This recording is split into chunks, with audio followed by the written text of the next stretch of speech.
If you touch me, if you dare touch me, I think I'm joking with you. What kind of I will stay! Anybody should see, I will slap you more! I will slap you!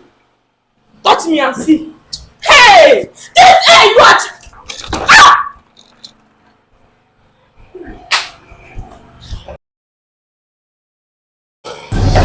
What am I saying?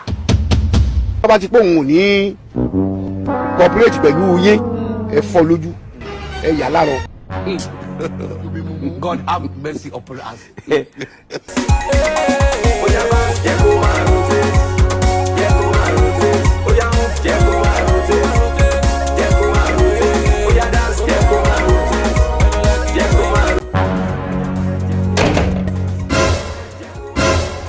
Ẹ̀jẹ̀ á máa para wa.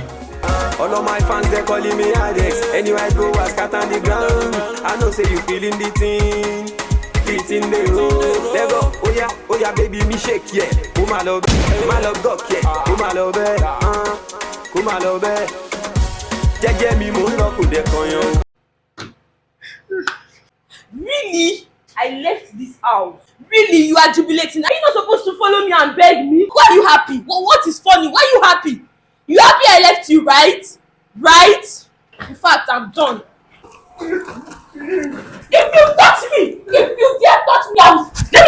Jesus.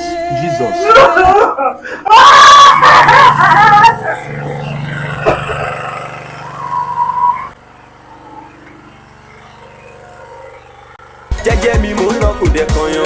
Mo jaye ori mi ò mọ̀ yo. Ayé mi ni mo jẹ mi ò jaye aláyé. It's your boy address now. Wait. Try to move your body tonight. Let me shake your body tonight.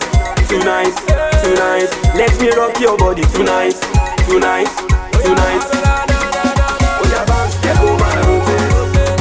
In fact, I'm not going anywhere. Me love because come on.